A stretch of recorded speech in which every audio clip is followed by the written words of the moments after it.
es extenso, o sea, es muy extenso en cuanto a criterio que vayamos a formar y a razonamiento, pero los conceptos son básicos y son cosas que ustedes ya recuerdan, ¿sí? Les voy a compartir pantalla. Vamos a arrancar un poco la clase ya. Bueno, a ver, listo. Ahí está.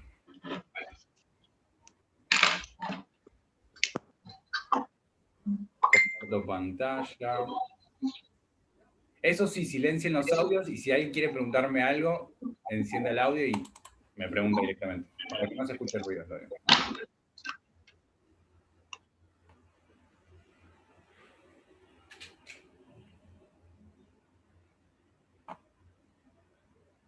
Bien, díganme si pueden ver la pantalla. Sí, ¿no? Sí, Sí, profe. Sí.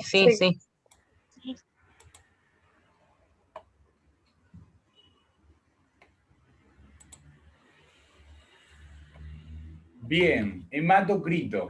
Hematocrito habrán visto cuando vieron anemias, deduzco. Igual ustedes ya son chicos de tercer año, así que ya se acuerdan todo. Yo sé que ustedes se saben todo. Bien. ¿Alguien se acuerda cuál es la definición de hematocrito? El porcentaje. Y yo, porque... Porcentaje que Es el ocupan los porcentaje que glóbulos hay rojos. en todos los glóbulos rojos en la sangre. No, es el porcentaje que ocupan. Claro, Claro, por eso, los glóbulos rojos en la sangre. Está bien. es el En el, porcentaje. en el volumen total de sangre. Ahora sí, todos vamos metiendo un pedacito para formar la oración. Es el porcentaje que ocupan los glóbulos rojos en relación al volumen total de sangre. ¿Sí? Bien, igualmente en la siguiente diapositiva tenemos la definición, pero está bueno que ustedes se acuerden. Bien, el hematocrito es el porcentaje que ocupan los glóbulos rojos en relación al volumen total de sangre, ¿sí? Bien, el hematocrito mayormente, ¿ustedes a qué lo relacionan? ¿A qué patología, hematocrito? A la anemia, profe. A la anemia, ¿verdad? Sí. Bien. Anemia, ¿ustedes saben cuál es la definición de anemia? ¿Se acuerdan cuando vieron tipos de anemia? ¿Deficiencia de oxígeno? De oxígeno, además. Era deficiencia de hierro. También. O sea, Como definición, hay una definición médica y otra técnica. Como definición técnica dice que es la disminución del hematocrito acompañada con la disminución de la hemoglobina y en realidad por consecuencia de los glóbulos rojos, ¿sí? ¿Entiende? Imagínense que ustedes tienen el hematocrito bajo. Por más que ustedes tengan hematocrito bajo, no quiere decir que ustedes tengan anemia, ¿sí? Sí o sí está relacionado a la hemoglobina. Ustedes saben que la hemoglobina es una proteína y se encuentra dentro del glóbulo rojo. Por lo tanto, no es que hay dentro del glóbulo rojo entra más de una proteína de hemoglobina, no, entra una sola, ¿sí? Por más que ustedes tengan el hematocrito bajo, no quiere decir que tengan anemia, ¿sí? Pero lo relacionan mayormente a lo que es la anemia y el hematocrito. Ahora lo que vamos a ver es ciertas patologías que ya vieron antes asociadas al aumento y disminución del hematocrito. ¿Se acuerdan un poco acerca de cuál es el término que se utiliza para el aumento de hematocrito? ¿Sí? Hemoconcentración. Perfecto, hemoconcentración. Hablamos de hemoconcentración cuando los valores de hematocrito están por fuera de los valores de referencia normales, ¿sí? Ya sea para un adulto, para una mujer, para un neonato o para un anciano. Bien, ¿se acuerdan? De seguro lo tienen en pantalla o no. ¿Se acuerdan cuáles son las causas patológicas de un hematocrito elevado? Puede ser por deshidratación. Deshidratación. ¿Qué más? Cardiopatía, ¿sí? Embarazo. Cardiopatías congénitas. Bien. Acá bien tenemos. Ahí está. Bien. Cuando hablamos de cardiopatías congénitas, ¿saben a qué hace referencia? ¿De nacimiento? Eso. Tal cual. Y cardiopatía, problemas del corazón. ¿Sí? De corazón. Exactamente. Entonces, toda cardiopatía congénita relacionada, puede ser agrandamiento del corazón o problemas cardíacos ya recurrentes de nacimientos, están relacionados con una hemoconcentración, ¿sí? Bien, insuficiencia del lado derecho del corazón ¿Tienen idea por qué quiere decir insuficiencia del lado derecho del corazón? ¿Por qué es tan específico, por qué es tan específico diciendo no, del lado derecho del corazón se produce una hemoconcentración? ¿Por No. los pulmones? Básicamente recuerdan que hay una arteria, la aorta, hay una vena, cava. ¿Vieron que ingresa al corazón? Una está cargada con oxígeno y la otra está cargada de dióxido de carbono. En la parte derecha del corazón, al igual que en la aurícula izquierda o aurícula derecha, especialmente en la derecha, se produce mucho también el cambio de donde ingresa la sangre, pasa a la válvula, ingresa sangre lo que es oxigenada, ¿sí? Y de ahí va, como ustedes dicen, ¿a dónde? Al pulmón para producirse lo que es la hematosis, ¿sí? El transporte y el cambio de oxigenación, oxígeno, dióxido de carbono. Bien, por eso la referencia de insuficiencia del lado derecho del corazón. Poca agua en el organismo, deshidratación como lo dijo la compañera. La deshidratación produce hemoconcentración. La pérdida de líquido en nuestro organismo hace que se concentre más ¿cuál? El paquete globular, ¿sí? Aquello que se encuentra sólido en la sangre, especialmente el glóbulo rojo. Bien, niveles bajos de oxígeno en la sangre, hipoxia, ¿sí? La hipoxia hace referencia a falta de oxígeno, ¿sí? Hace que se eleve la hemoconcentración, o sea, hace que se eleve el hemocentrismo por consecuencia una hemoconcentración, ¿sí? Ahora bien, la hipoxia se puede dar de diferentes maneras, todos podemos sufrir hipoxia, ya sea por un ahorcamiento, un aplastamiento, por todo lo que suceda. ¿Y eso a qué lleva o a qué origina? Origina una hemoconcentración, ¿bien? Cicatrización o engrosamiento de los pulmones. ¿Qué quiere decir esto? Cuando hablamos de cicatrización, al igual que sucede en el hígado, cuando el hígado empieza a fallar o tiene algún tipo de problema, ya sea patología que haga que empiece a dejar de funcionar ciertas partes, hepatocitos, células de hepatocito del hígado, se empieza a formar una cicatrización. Esa cicatrización del órgano, ya sea el pulmón o el hígado o cualquier órgano de nuestro sistema, deja de funcionar, ¿sí? Es lo mismo, imagínense que ustedes en la piel tienen una cortadura, ¿sí? Y esa cortadura, bueno, se forma una cáscara, se cae la cáscara, ¿qué es lo que sucede? Probablemente te quede una cicatriz, pero ¿vuelve a ser igual que la piel que ustedes tienen alrededor? No, totalmente no. Es diferente, es gruesa y cambia su función y cambia su color, lamentablemente. Eso mismo pasa con los órganos en el interior de nuestro cuerpo, ¿sí? Tanto los pulmones, cuando hay cicatrización, así haya sufrido una fractura hablo, en el caso que haya tenido una fractura del esternón o fracturas que hayan atravesado el pulmón, ya sea por traumatismo o no, si sufre una cicatrización luego también de una operación, deja de funcionar esa parte, ¿sí? Por lo tanto, va a haber más aumento de glóbulos rojos y aumento de hematocrito. Recuerden que los glóbulos rojos y el hematocrito están relacionados. Si aumenta, si hay una eritrocitosis, ¿es lo mismo decir eritrocitosis que hemoconcentración?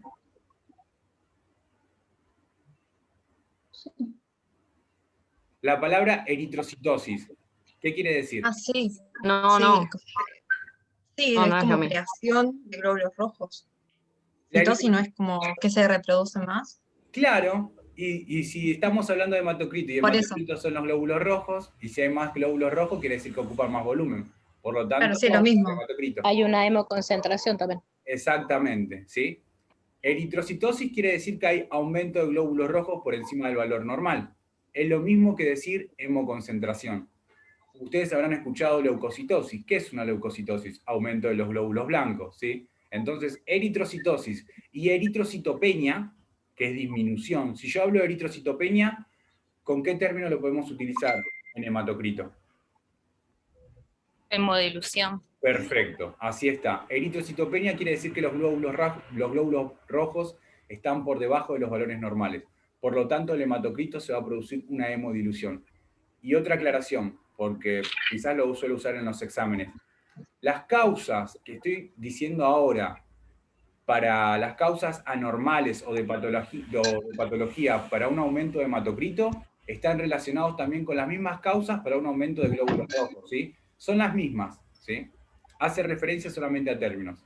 Bien, enfermedad de la médula ósea que causa aumento anormal de los glóbulos rojos, la famosa policitemia vera, que produce en exceso glóbulos rojos, es algo de lo que estábamos hablando recién. La policitemia vera produce una eritrocitosis, aumento anormal, que se produce a nivel de, ¿qué? De la médula ósea, por lo tanto es obvio que va a haber hemoconcentración. La famosa EPOC, EPOC son las siglas de enfermedad pulmonar obstructiva crónica, ¿sí? Como enfermedad pulmonar, la EPOC es para los fumadores. Todo aquel fumador crónico, ¿vieron aquellos que se fuman 3 o 4 tabacos por día? Esa gente que fuma mucho, tiene ya por excelencia un hematocrito muy elevado. Hematocritos que superan los 50, 55, 56%. Las personas fumadoras están hemoconcentradas, ¿sí? Y mayormente ya tienen EPOC, desarrollan esta enfermedad pulmonar obstructiva crónica. Recuerden que cuando nuestro organismo a nivel pulmonar, así al igual que personas que sufren de neumonía, vieron que les cuesta respirar, son personas que tienen hematocrito más elevado. ¿Pero por qué? Ya que su pulmón no funciona bien, donde se produce el intercambio, donde se produce la hematosis, ¿qué hace nuestro organismo? Dice, ok, la médula ósea, ¿cómo lo piensa, no? Además de que hay todo un mecanismo para la producción de glóbulos rojos. Nuestro organismo dice, ok, estoy respirando muy poco, me falta oxígeno, ¿qué es lo que sucede? Tengo que hacer más, tengo que producir más glóbulos rojos para respirar mejor, porque no estoy respirando bien. Entonces empieza a crear glóbulos rojos porque se cree que no tiene suficiente, y en realidad la causa es que nuestro pulmón ya no está funcionando bien, ¿sí? Entonces, así lo tienen que mentalizar ustedes. Con todos, en realidad, con todas las anomalías y patologías que les estoy dando de ejemplo, piénselo así, porque este exceso nace ¿de dónde? De la médula ósea, ¿sí? Nace de ahí, que nuestro organismo lo produce por una necesidad. Pero en realidad, si se dan cuenta acá, estamos hablando de deshidratación, problemas del corazón. Los glóbulos rojos no se producen en el corazón. Los glóbulos rojos no se producen en el pulmón. Ahí hacen la hematosis, ¿sí? ¿Se entiende? Bien. Y por último, quemaduras. Las quemaduras, ¿qué nos lleva a hacer? Deshidratación.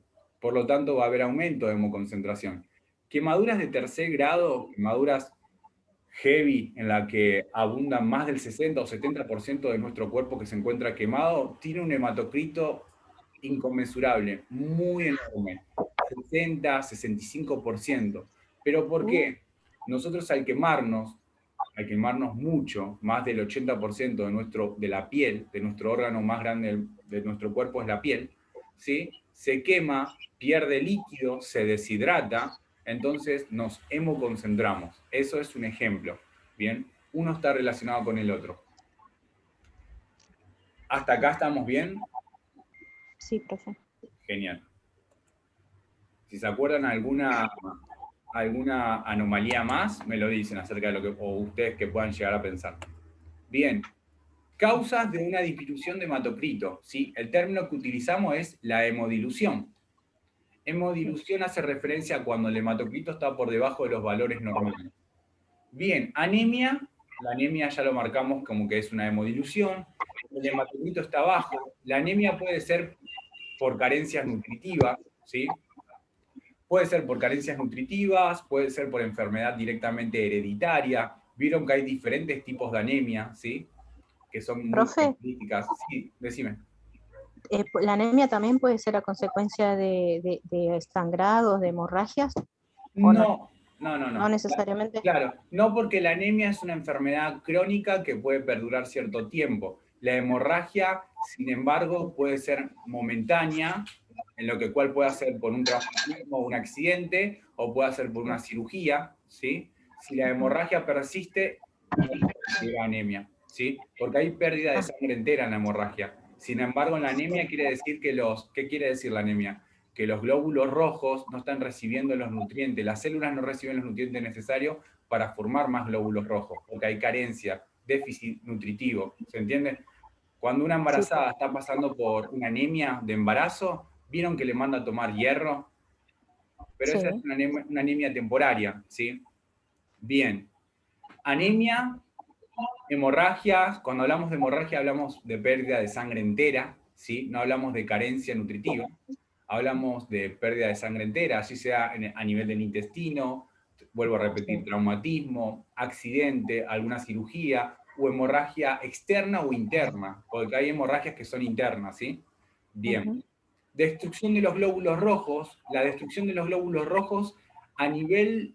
¿Dónde se da la destrucción normal de los glóbulos rojos? ¿Alguien se acuerda? ¿En el vaso? Excelente, en el vaso. Cuando hablamos de destrucción de glóbulos rojos es porque puede darse en el vaso, por exceso, puede ser una patología, o también puede darse, ¿saben dónde? ¿Vieron cuando los bebés Demasiado. nacen y no son compatibles con el, Con la con la sangre de la sangre de madre. la madre? Exactamente. Ah. Cuando no son compatibles con la sangre de la madre se produce una destrucción de glóbulos rojos inmediatamente. Suele pasar cuando los bebés son cero negativo, que es muy común. Vieron que no es una sangre muy común, así que si se topa con, recuerden, en el grupo y factor, que vamos a ver nosotros más adelante, la proteína, recuerden que para diferenciar si ustedes son grupo A, B, 0 o factor RH positivo o negativo, hay una proteína que se encuentra en la superficie del glóbulo rojo, al igual que los anticuerpos se encuentran en la superficie del glóbulo rojo, ¿sí? Entonces, si hay destrucción de los glóbulos rojos, ejemplo. Un ejemplo es la destrucción masiva en el vaso, que puede ser por una patología. Y la otra puede ser la destrucción en exceso por incompatibilidad con la madre, el bebé al nacer, ¿sí? Vieron que por el cordón hay sangre, muchas veces se hace de sangre del cordón en el grupo de la prueba de Coombs. La famosa prueba de Coombs se hace para esto. Porque esta destrucción de glóbulos rojos, ¿a qué lleva? A una hemodilución, ¿sí? El bebé realmente le baja el hematocrito muchísimo, le vuelve a faltar el oxígeno. Profe, eso no era cuando la madre era negativo y el bebé era positivo? Viceversa, porque si la madre ya es cero negativo, en realidad ya uno toma precauciones. Ahora, si el bebé es cero negativo, nosotros para eso le hacemos al bebé la prueba de Coombs. La prueba de Coombs es para diferenciar si en realidad va a haber destrucción o no destrucción de glóbulos rojos y si es compatible con la madre. ¿Sí? Bien, leucemia. La leucemia desencadena en realidad no solamente en una hemodilución, sino también en una anemia, ¿sí? Que es algo crónico. Bien. Desnutrición, volvemos a lo mismo, por obviedad la desnutrición desencadena en una anemia crónica. La desnutrición no es que del día de hoy a la mañana ya está, volviste con todos los nutrientes necesarios, no. Lleva y es con el tiempo, por lo tanto la desnutrición deriva en una hemodilución, en una anemia, por desnutrición, por supuesto, y deficiencias nutricionales de hierro, folato, vitamina B12 y B6. Estos elementos que estoy nombrando acá, en deficiencias nutricionales, son los elementos que utiliza la célula para reproducirse. No sé si ustedes se acuerdan, en la meiosis o mitosis. Vieron que la vitamina B12, B6, son elementos que utilizan las células para reproducirse. En todo caso, si tiene carencia nutricional de estos elementos, primero, el glóbulo rojo, la hemoglobina está formada por hierro. El folato y la vitamina B12 y B6 es lo que utiliza en el proceso de reproducción celular para reproducirse en sí. Así que estas serían también carencias nutricionales específicas, ¿sí? Para producir glóbulos rojos. Por lo tanto, hay que una hemodilución, ¿sí? Ahora bien, hablamos de hemoconcentración cuando hay aumento más de lo normal de los valores de referencia y hablamos acerca de patologías y anomalías, ¿sí? Estamos hablando ahora de hemodilución relacionada a los valores que están por debajo de los valores de referencia del hematocrito, ya sea en adulto, niño o mujer, pero acerca de anomalías y patologías. Vamos a hablar ahora, ¿sí? Se escucha como un breve audio por ahí, ¿puede ser? Como un sonidito. Bien, ahora vamos a hablar de las causas fisiológicas normales que pueden desencadenar en una hemoconcentración y hemodilución. No hay muchas, pero está buena que las diferencien. Igualmente ustedes ya las conocen. Causas fisiológicas normales que producen un aumento. Aquellas personas que viven en altura mayor sobre el nivel del mar, ¿sí? Aquellas personas que viven en el norte, ¿sí? Nosotros ahora nos encontramos por debajo del nivel del mar, ¿sí? Por eso no tenemos un hematocrito relacionadamente mediano, pero no se puede comparar con aquellas personas que viven, por ejemplo, en el norte, ¿sí? Tienen el hematocrito muchísimo más elevado, ¿sí? Mucho más elevado. Si nosotros fuéramos allá, ¿saben lo que sufriríamos? El famoso apunamiento. No sé si alguna vez fueron a escalar una montaña o fueron hacia el norte. Sufriríamos el apunamiento, ¿sí? Que es cuando tenés mayor aumento de hematocrito y luego cuando bajás de las alturas sufrís lo que se llama apunamiento en sí, ¿sí? Porque te vuelve a faltar el aire, es complicado, porque vuelve a normalizarse el hematocrito cuando volvés a la altitud en la cual uno vive, ¿sí? Bien, eso es en cuanto al aumento a la altura. Y en recién nacidos, ustedes saben que el bebé cuando está durante el embarazo, ¿por dónde oxigena? Por la madre, por supuesto, ¿no? Es dependiente. Ahora, cuando el mismo nace, bien, apenas cruza el canal de parto, vieron que muchas veces lo que hacen los enfermeros o el médico o los tetas o el partero o la partera es que el bebé grite, que el bebé llore, que el bebé se desahogue, por así decirlo. ¿Y para qué lo hacen? Realmente lo hacen para que empiecen a oxigenarse dependientemente de ellos mismos, ¿sí? El hematocrito de un bebé es sumamente alto y hemoconcentrado, ¿sí? Puede llegar hasta los 65% o 60%, ¿sí? 65 podemos decir por ciento, ¿sí? ¿Pero por qué? El mismo lo que comienza a hacer es a producir en exceso glóbulos rojos, muchísimos, para poder respirar por sí solo. Y después logra la estabilización, ¿sí? Porque el cuerpo se está adaptando a un ambiente diferente. Después a este lo mantiene durante el tiempo y tiene un hematocrito elevado y después lo equilibra al hematocrito que debería asociarse en el ambiente en el que está. Pero en los primeros meses tiene un hematocrito muy elevado, ¿sí? Ronda los 60 o 65%. Más de eso no. Si tiene más de 65 o 60%, vamos a estirar los 65, se considera que ahí sí está sufriendo una patología por hemoconcentración. ¿Bien? Ahora, hematocritos asociados a causa fisiológica en hemodilución, tenemos embarazadas. Como recién hablamos, las embarazadas sufren la anemia de embarazo, ¿sí? Esta la misma suele darse a mediados del embarazo, bien, en la cual le dan que tiene carencia de hierro, más que nada tiene que ver con la formación del bebé, ¿sí? Uno dice, ¿pero por qué, profe, pasa eso? Lo que suele pasar es que toda la sangre, aunque lo crean o no, se concentra en la formación de ese bebé, en oxigenar a ese bebé, en alimentar a ese bebé, en darles los nutrientes más allá de lo que tenga que ver con la comida. La madre come y todos esos nutrientes que pasan a través del intestino, las vellosidades, van directamente al bebé, ¿sí? También va a uno mismo, pero en mayor parte al bebé porque está criando otro ser humano. Entonces hay anemia por embarazo que es momentáneo y no persiste en el tiempo. Por eso siempre hay medicaciones para tomar y para que se mantenga, ¿sí? El hematocrito medianamente elevado. Bien, bueno, estos son los valores de referencia, hombres de 40 a 50%, puede variar en 45 a 55%, depende del valor estándar de cada laboratorio, bien. Las mujeres de 35 a 45%, ¿sí? Siempre menor que la del hombre, pero ¿por qué? Esto se debe al sexo, más que nada. Y recién nacidos, de 45 a 60%.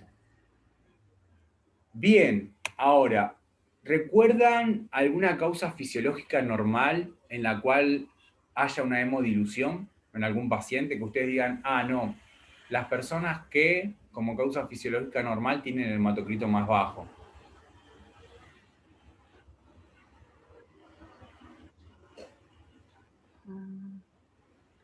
Los que fuman, puede ser. Los que fuman O al tienen, revés. claro, los que fuman, fumadores, claro, así lo nombramos antes, así está. La gente que es fumadora, podemos decir que es una causa fisiológica. En realidad, fumar ya directamente es como, ya hoy se considera, no una patología, pero es una adicción, ¿sí? Después se desarrolla EPOC, pero sí, tienen un hematocrito elevado. Una causa de disminución, una causa fisiológica, además del embarazo. ¿Los ancianos? Perfecto, los ancianos también tienen el hematocrito disminuido, ¿sí? Eso también recuérdenlo, los ancianos tienen el hematocrito disminuido, tienen una hemodilución, ¿sí? Y es una causa fisiológica normal, ¿por qué? Porque depende de la edad, los ancianos, ¿bien? Las defensas también bajan, ¿no? Para el anciano totalmente, así es. Es más, hay ancianos que tienen glóbulos blancos totales 2000, 2500, 3000, algunos llegan a 1800, pero ahí tiene que ver con las defensas y vieron que las defensas del organismo es como todo un combo. Mala alimentación, mal cuidado, todo desencadena en eso. Bien, ahora, ¿recuerdan alguna patología? Ahora hablamos de patología en sí, no causa fisiológica, que pueda producirnos una hemodilución, o sea, un hematocrito bajo, una disminución de glóbulos rojos. ¿Alguien se acuerda? Sobrehidratación. ¿Cuál? Una sobrehidratación. Puede ser el hipotiroidismo, ¿no era una? En, en parte sí, pero Hiper. claro, es lo que sucede, sí, pero especialmente una enfermedad, que enfermedades generales, que después se desarrolla, ¿qué puede ser? ¿Ustedes se acuerdan cómo se producen los glóbulos rojos en nuestro organismo? ¿Quién envía la señal a quién? La médula ósea roja. La médula ósea. ¿Y quién le La envía? leucemia. No, ¿quién le envía la señal a la médula ósea roja para que produzca glóbulos rojos? Ah, la. Ay, no, ya me olvidé el nombre. Hemopoiesis, ¿puede ser? Eritropoyetina. Ahí está. La eritropoyetina. Perfecto, perfecto. La eritropoyetina. ¿Y saben dónde se produce la eritropoyetina o quién la activa? ¿Qué órgano de nuestro sistema? En el hígado. En el hígado. Mm, ¿No era? Ay, no me acuerdo. no. ¿Puede ser en la parte de la nefrona del riñón? Sí, así es, el riñón. Las Riñón. enfermedades renales producen hemodilución, chicos, ¿sí? Recuerden que ¿ustedes se acuerdan de ese proceso que decía, bueno, la eritropoyetina 1, eritropoyetina 2, que se activa, que parte de la señal de riñón, que va a la médula ósea, le dice que cree más glóbulos rojos? Bueno, exactamente. Las personas que tienen enfermedades renales desencadenan hemodilución. Dentro de enfermedades renales hablamos de todo tipo de patología, pero en general decimos enfermedades renales. Eso anótenlo. Las enfermedades renales es una patología que nos produce hemodilución en nuestro organismo, ¿sí? Por debajo, es decir, el hematocrito por debajo de los valores de referencia. Genial que se acuerden, espectacular. Bien. De hemoconcentración hablamos muchísimo, tenemos en esto muchísimas patologías, ¿sí? Igualmente, así como dijo la compañera acerca del hipertiroidismo, también es una enfermedad que nos produce hemoconcentración, ¿sí? Y hemodilución, hiper e hipotiroidismo, que eso lo vamos a ver un poco más adelante, porque recuerden que en las aplicaciones tecnológicas nosotros vamos a hacer primero una monografía, ¿sí? Vamos a hacer un trabajo práctico grupal. Primero el primer parcial vamos a tener, luego un trabajo práctico grupal que es una monografía y una exposición oral. Y eso está relacionado ¿a qué? A patologías. Y estas patologías están asociadas a hemoconcentración y hemodilución, así como dijo la compañera que nombró enfermedades que te producen disminución de la misma. Bien.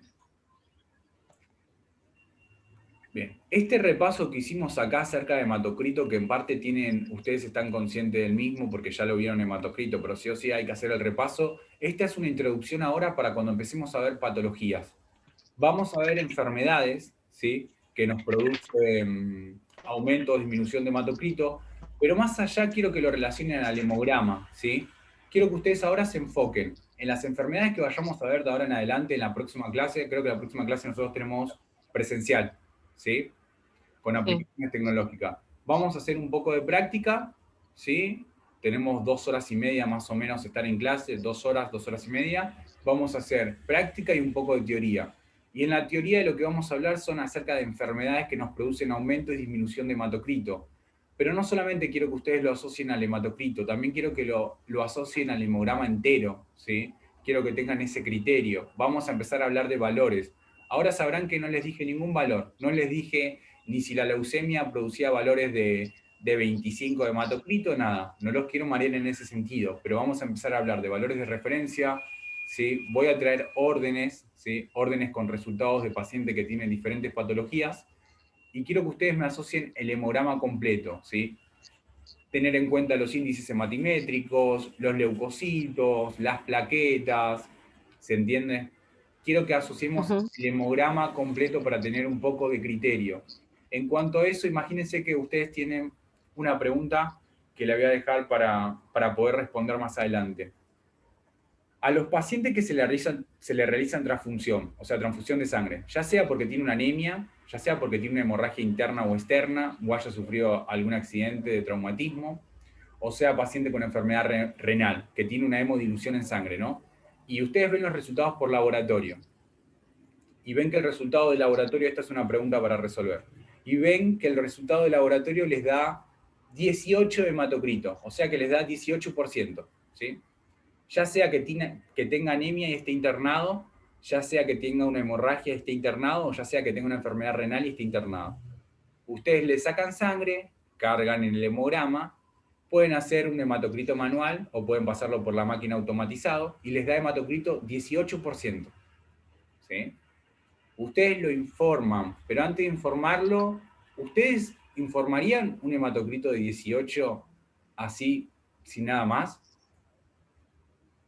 Como que se podría... Habría que hacerle un frotis. Habría que en realidad confirmar el resultado, ¿sí? Claro, habría que hacerlo. Porque imagínense que una persona con 18 hematocritos que anda por la calle, hay gente que anda caminando por la calle con 18 hematocritos y no se desmaya del, no sé, Sí, estaría prácticamente muerta.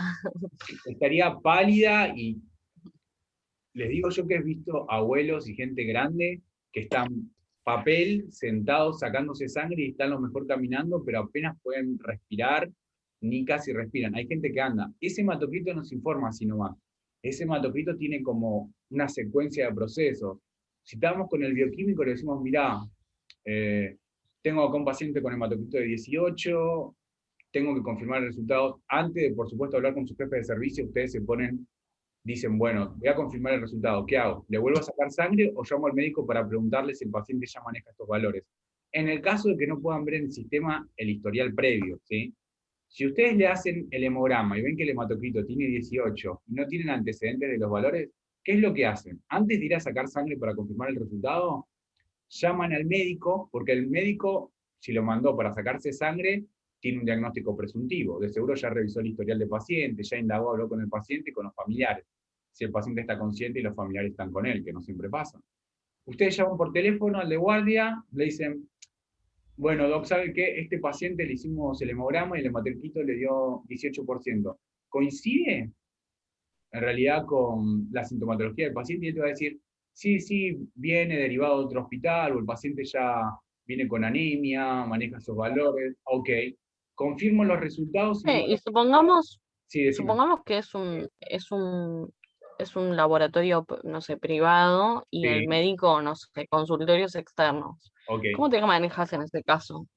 En el caso de que, por ejemplo, nosotros vayamos a una clínica y llevemos una orden clínica solamente para hacernos, no sé, un control de hemograma, ¿no? A eso se Sí, refiere. chequeo. Claro, y nos dice hematocrito 18%. ¿Qué hacen ahí ustedes? Le sacaron sangre con el hemograma, ¿no? Ustedes cargaron el tubito de hemograma, lo pasaron por el hematológico y les dio 18%.